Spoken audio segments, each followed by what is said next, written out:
finished the lecture with a statement that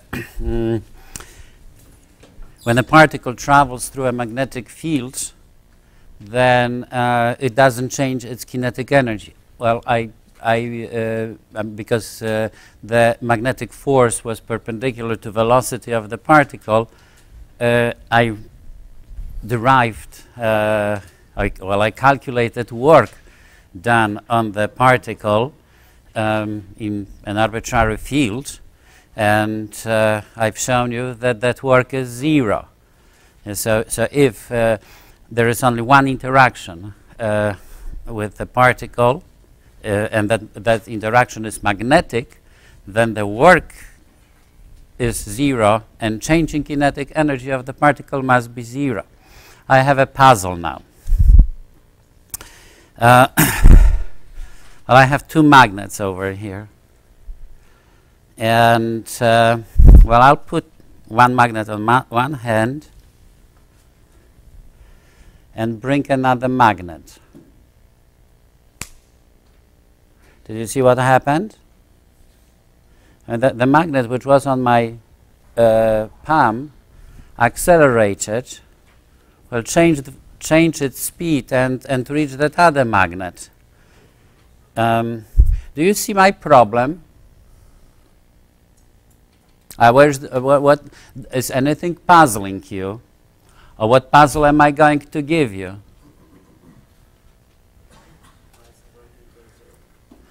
Yesterday I just finished the lecture that the magnetic work was zero. And here, this experiment shows that, well, the magnetic field produced by this magnet performs non-zero work on this other magnet. So somewhere there is an error. Can you talk to each other and try to find out the error?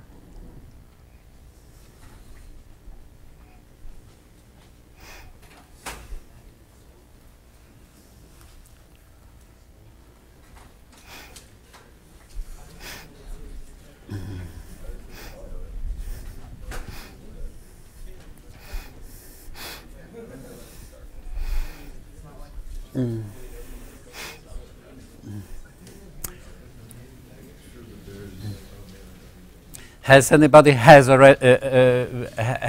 found, well, an opinion?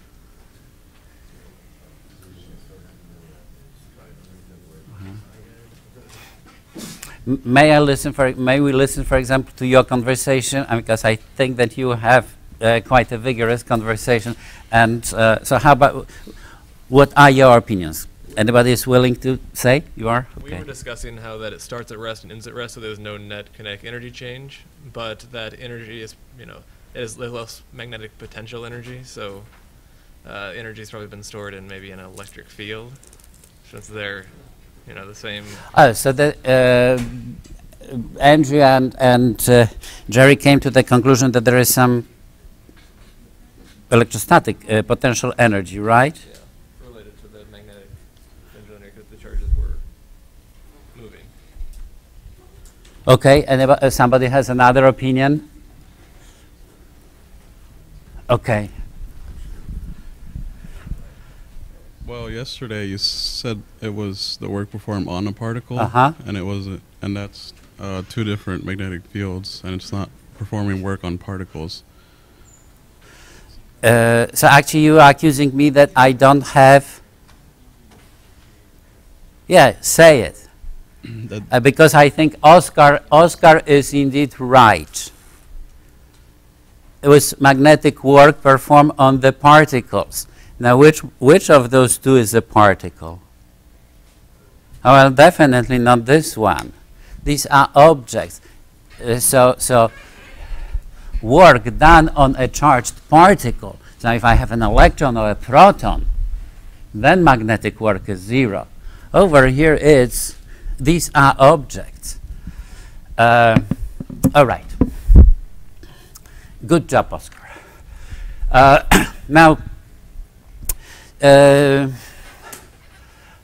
Lorentz actually came to the idea that since we have, since charged particle interacts with electric field, or more precisely with the object which produces this electric field, and since particle interacts with objects which produce magnetic field, and both electrostatic force and magnetic force depend on charge of the particle, it would make sense actually to introduce just a single formula for a combined force. And this combined force, I mean, so there is nothing new in the formula which you see here. It says this law says that when a particle moves in the presence of both electric and magnetic field, then the net force depends on both fields. And actually you can recognize that the Lorentz, that the formula which represents Lorentz force combines definition of electric field. This product gives us electrostatic force, and definition of magnetic field, which leads to the magnetic force. Let's take an example of in which we can encounter Lorentz force, in which we have a definite proof of. Well, we don't need, I mean, obviously we will have it, but here are the cases in which we simultaneously have to consider both forces. Hall effect, which actually I think you are already familiar with this effect, because in one of the lab experiments you were supposed to map magnetic field. And what did you use to map magnetic field? A magnetic probe, right? This was called a magnetic probe. And well, if you read the manual, you figured out that this magnetic probe operates on a particular effect. What effect? Hall effect, right? It used Hall effect, and Hall effect actually is commonly used nowadays to make magnetic probes. Yeah, so let's say that we have, magnetic field. Now this symbol, which represents, it looks like a bow arrow seen from the back, indicates that magnetic field is inward. So if we have a region in which magnetic field vector is, well, away from us, and we place a conductive slab in this magnetic field and apply electric field so that the current flows in this piece of material. Let's say that we have a positively charged carriers, which would happen in certain type of material. What type of material? We will have a positively charged carriers conducting current. We use this type of material to make diodes and transistors. It is a semiconductor. What type of semiconductor? P-type semiconductor. Yes. So right now we have a drawing of a P-type semiconductor. If it were a metal, then what is a charge carrier in metal? Electrons, correct. Electrons conduct currents in metals, in semiconductors, in N-type semiconductors. It's also N-type, electrons, and in P-type, these are holes which are positively charged.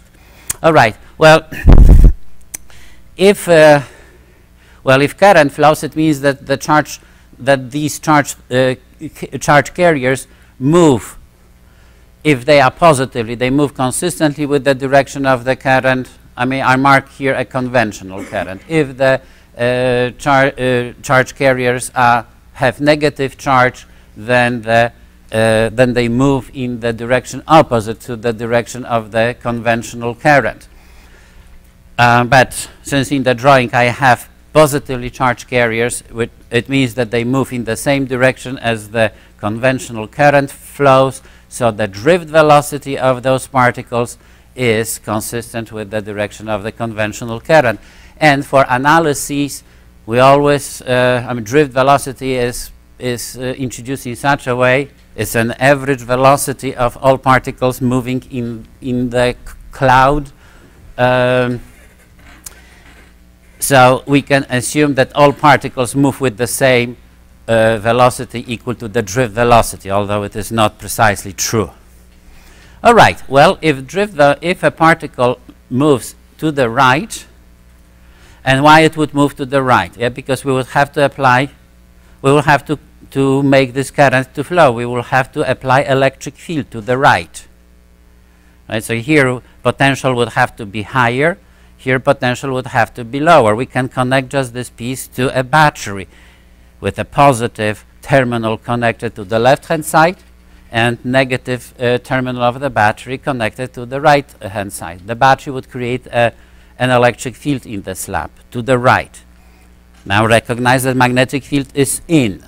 So if we have magnetic field in and drift velocity to the right, let's use the right-hand rule to determine the magnetic force. Yes, so first I align my entire palm with the direction of velocity of the particle.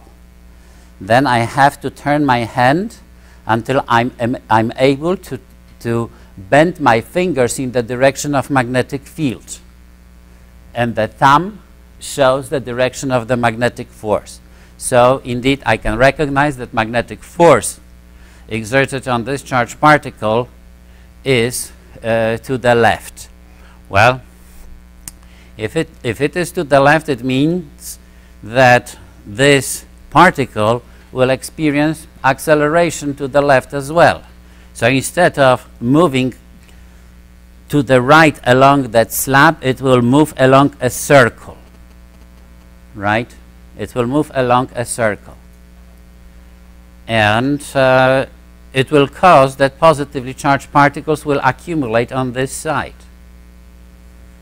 Well, those particles will come from the bottom of the slab, which means that the bottom of the slab will have excess of negative charge. So after a while, which is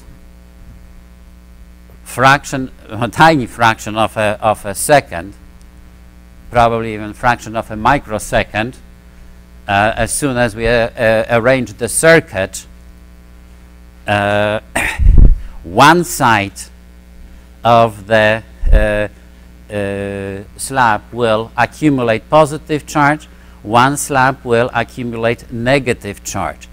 Well, now see what will happen with the next charge carrier, how the next charge carrier is going to, when we have already accumulation of a positive charge here and negative charge here, how now this particle, or for how long actually the particles are going turn to the upwards.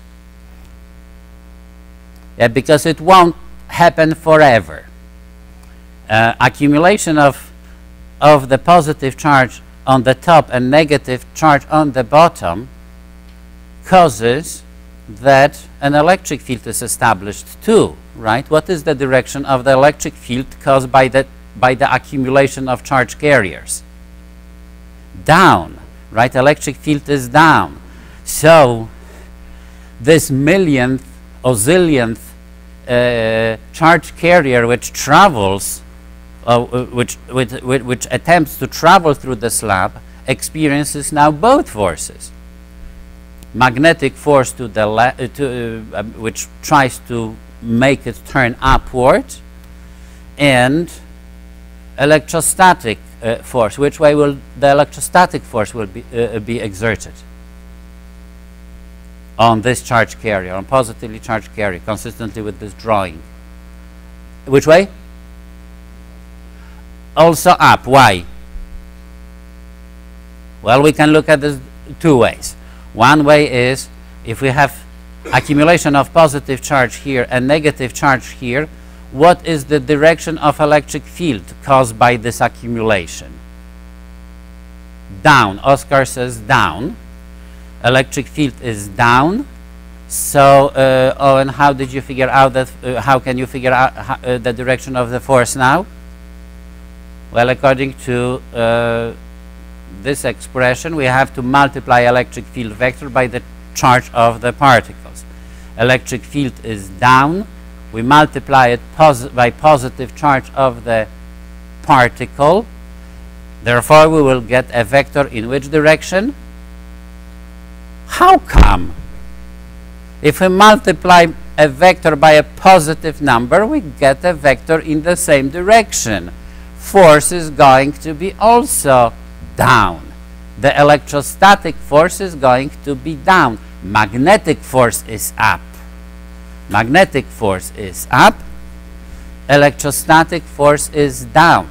And the amount of, or the density of the charge which gets accumulated over here will be such that the zillionth charge carrier will move straight.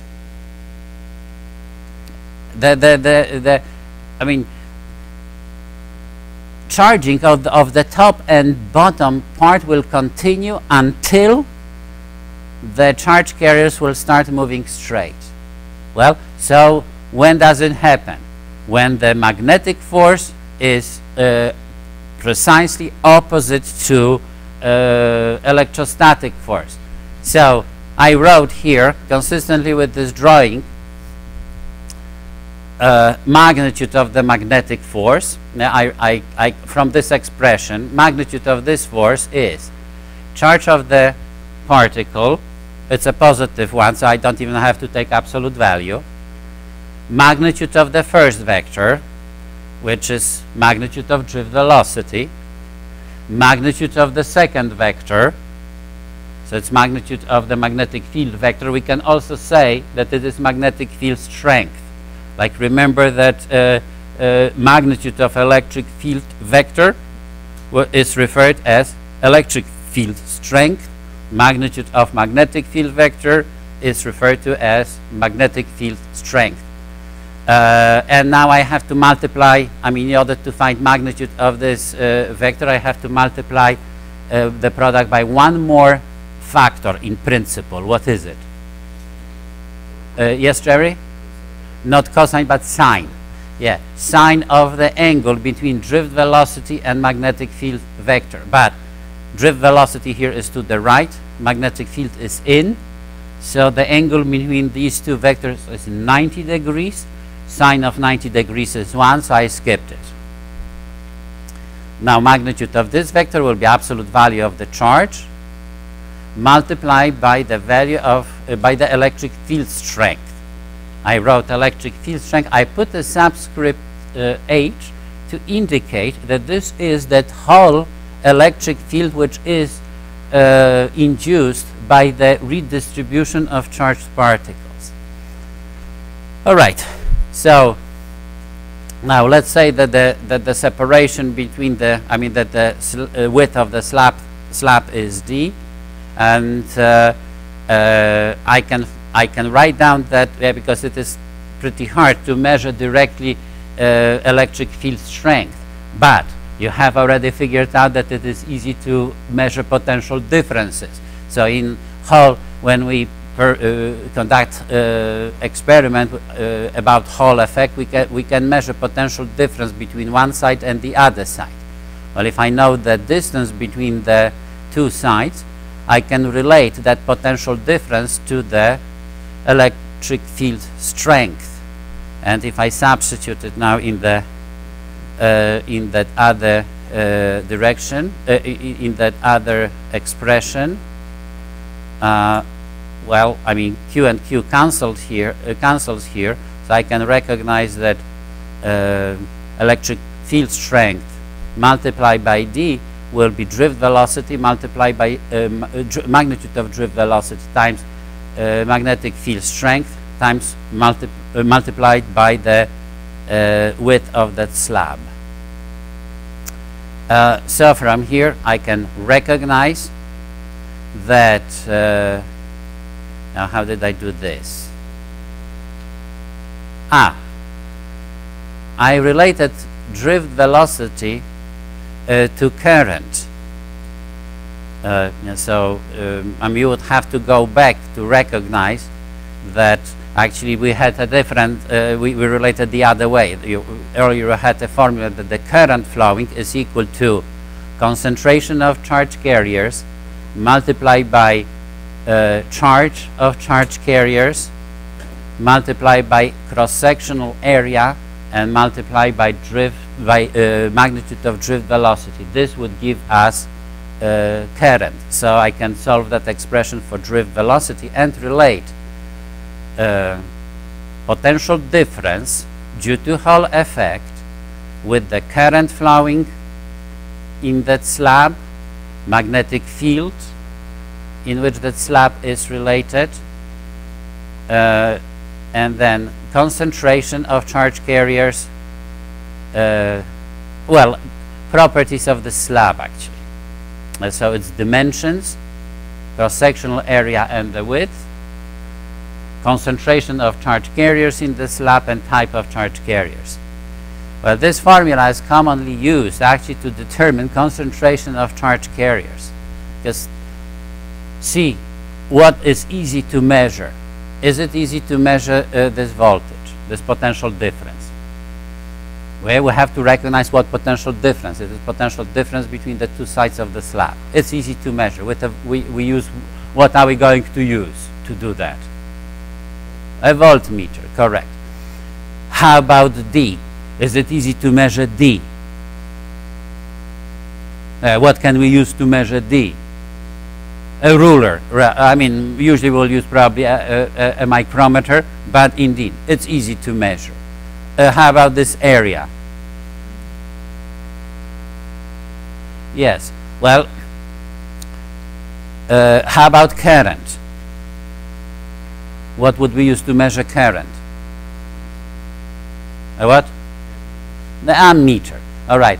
Well, we will have to use a probe to measure magnetic field, but it's also, you have already measured magnetic. It's indeed, it looks kind of using the same thing as we measure, although it isn't, because we use a calibrated probe to measure Hall effect in an unknown sample.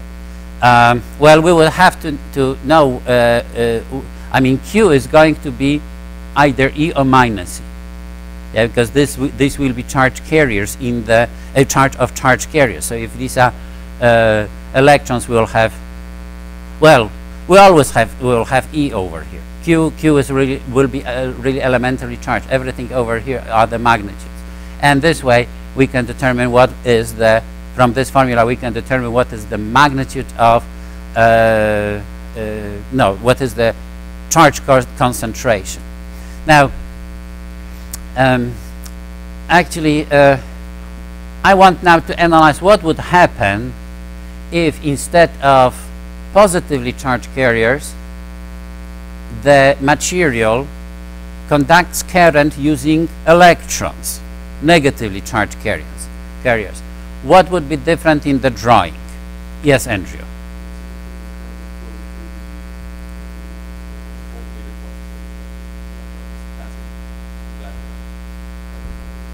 Well, well, I don't know. Andrew says that the signs will flip. He is right, although probably we don't know what he is talking about. I do. Indeed, this is what will happen. What would happen? The sign, but which sign?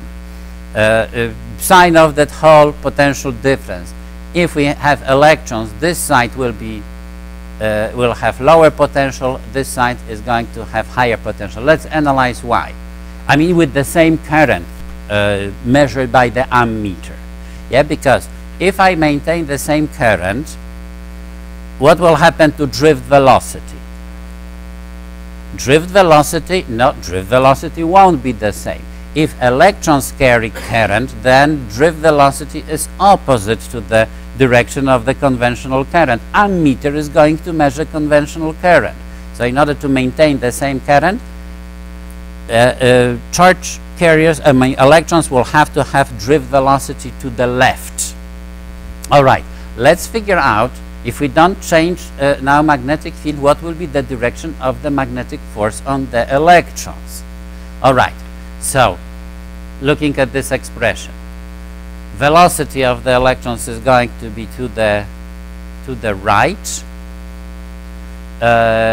Magnetic field is in, so product of velocity and magnetic field is down, and now I have to multiply it by the negative charge of the electron, so magnetic force is going to be also up. We will get magnetic force up. Magnetic force on what? On the electrons, which means that the electrons will bend which way? I mean, the trajectories of electrons will bend which way? Up, which means that the top of the slab is going to be charged negatively, and the bottom is going to be charged positive.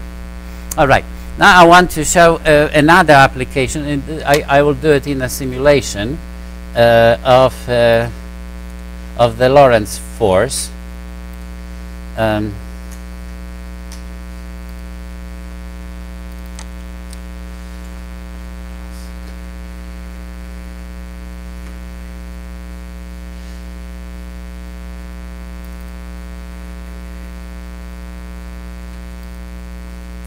A device which is called velocity selector, and in this device we actually, well, we make a beam of ions.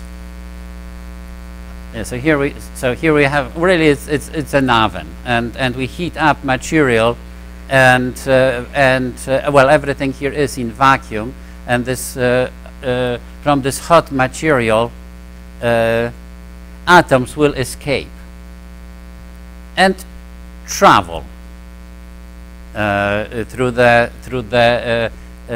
space, and it will travel with different velocities or speeds.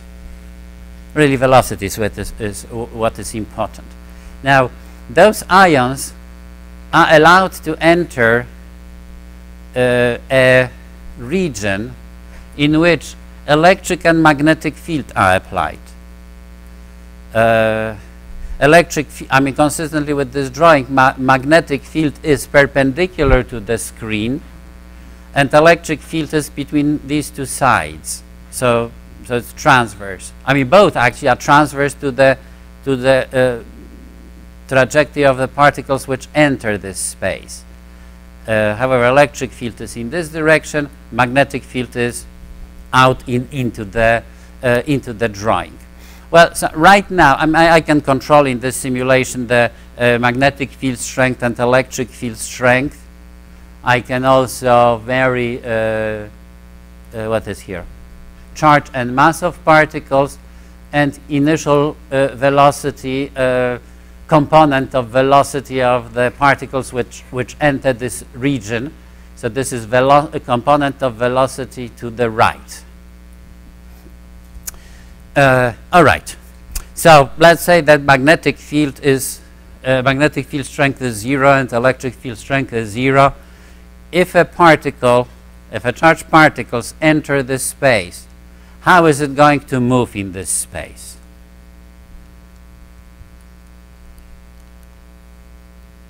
Guess. How? Straight across. Yeah, it's going to move that way. All right. Now, how about if I change magnetic field? So I increase magnetic field. Let's reset it. Let's put the particle back in place. And so how the particle is going to move? Now, magnetic field is perpendicular to the plane of this screen.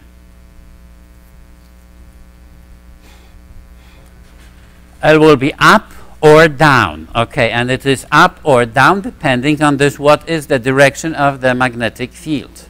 All right, let's run it.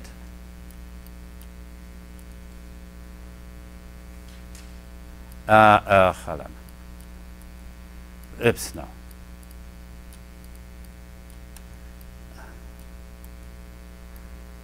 Why did it change? Did not accept the change in magnetic field. Let's try now. All right. Okay. I want now figure out what was the direction of let's say that, I mean, charge is positive. Charge is marked to be positive. What is the direction of magnetic field for the particle to behave that way? Andrew says that it's this way. Let's see it. Velocity is this way. Magnetic field this way. Charge positive. So here, indeed, this is correct. Magnetic field is toward us. All right. But this time, let me reset it. And I'll turn on also the electric field.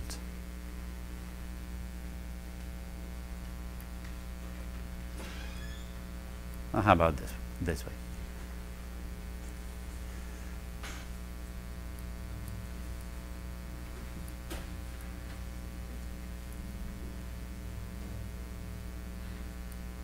All right. Why did it move why did it move that way? Electric field now is stronger. And what's the direction of electric field? Up or down? Up, correct. Electric field is up. Yeah, so we have magnetic field toward us, magnetic field up. All right. Now, recognize that magnetic force depends on the velocity of the particle. So if I increase, if the particle had higher velocity, or higher speed actually, then magnetic force would be stronger. How about if I increase that velocity? To what value? 3. I didn't mean that, but that's okay. Well, now the particle is going to move straight. Why did it move straight this time? Because it happened that magnetic force is equal in magnitude to electric force. Now, know that only one velocity will produce such a condition. Only at one velocity we will have that Lorentz force is going to be 0. Now, how about if I actually change the ratio of those two? Let's make it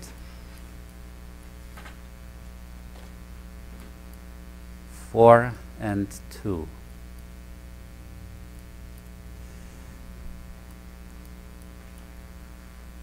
All right, let's reset the tracks. Let's start with the relatively low velocity.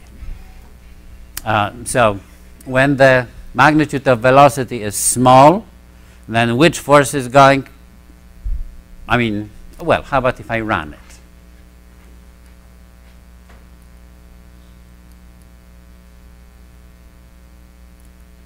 Right, so we saw that electric force was stronger than magnetic force. I will increase now velocity to a value which is actually, oops. Oh, I didn't want 5. I want 4. Okay, let's start again.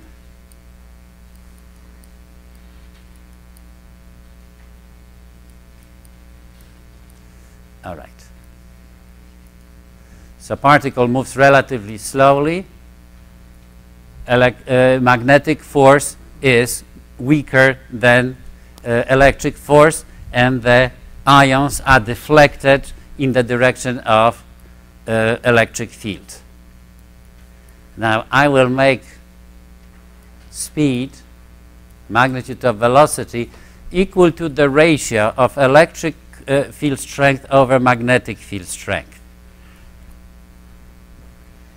And then I run it. These particles with this velocity will move straight through. Magnetic force now is equal to electric force. Now if I increase velocity of speed more, then what will happen? Magnetic force will become stronger than electric force. Only when the speed is equal to the ratio of the strengths, particles, ions are going to move along the straight line and exit velocity selector. Now, this device is velocity select. Do you see why this device is referred as called velocity selector? It allows ions with particular velocity to exit the system. All right.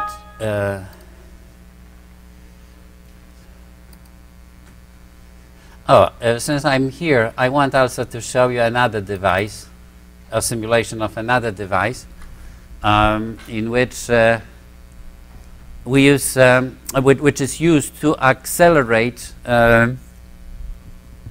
electrons. It's called the cyclotron, and well, in principle, particles, charged particles, and it is a combination of magnetic field and electric field.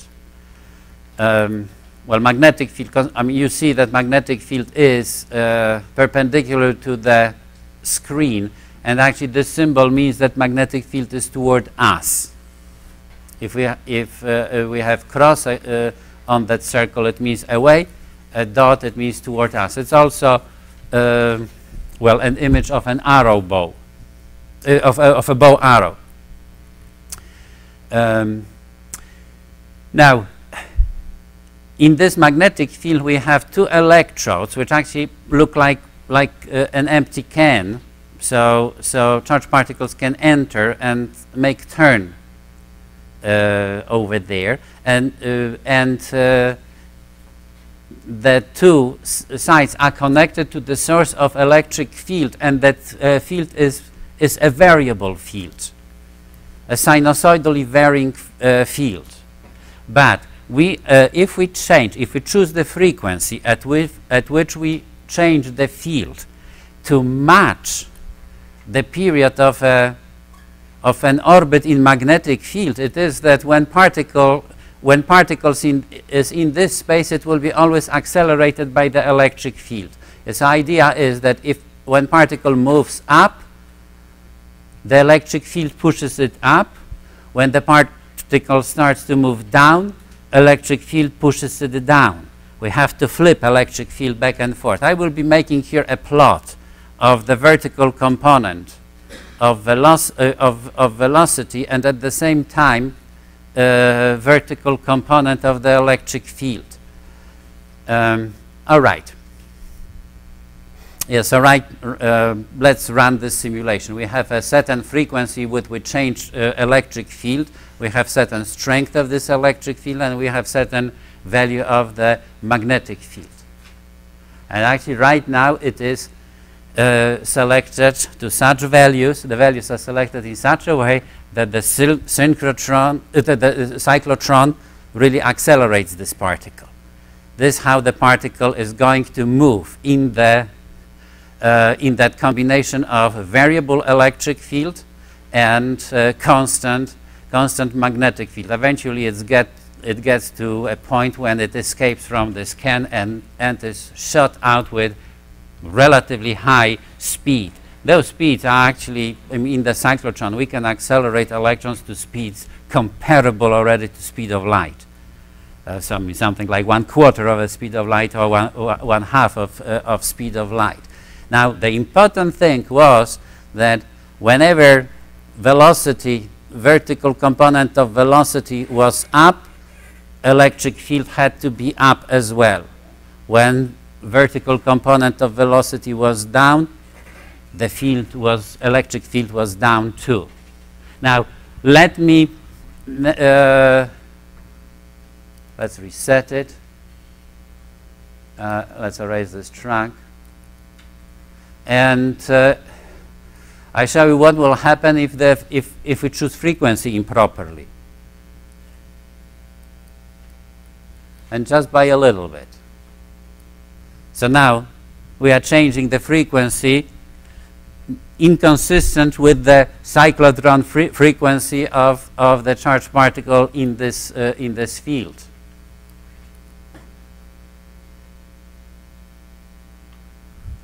This is what is going to happen. Oh, I wonder if I can erase that. Oh, okay. Yeah, now you can see, well, that initially the cyclotron was accelerating particle, but we got to a point, I mean, over here it is that when velocity was down, electric field was up. Frequencies were not matched properly. So the particles were being slowed down. All right.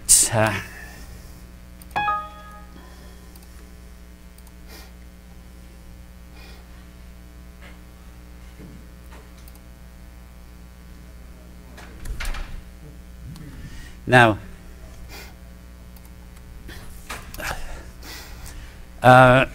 very often we have, I mean, one way of carrying charged particles is in wires. And when charged particles move in a wire, then they are confined to that wire. Well, so if we put a wire with current flowing in it into magnetic fields, then the force is going to be exerted on this wire as well. So let's think that we have a wire which is placed in magnetic fields. Let's consider just a segment of this wire and find what kind of force is exerted on this segment of the wire. Well, I recognize that now if magnetic field is in this direction, let's say now that the current is due to the motion of positively charged particles. So the drift velocity of the charged particles will be this way. So if drift velocity is this way, magnetic field is up, so I can recognize that magnetic force on individual positively charged carriers will be to the right. Now, if this is wire made from a metal, then electrons will carry the current, which means the drift velocity of electrons is going to be in the other direction, opposite to the direction of the conventional current. So if I use the right-hand rule in this situation, drift velocity is this way, magnetic field is up, vector product is to the right. I have now to multiply it by negative charge of the charge carriers, which will flip the vector to the left as well.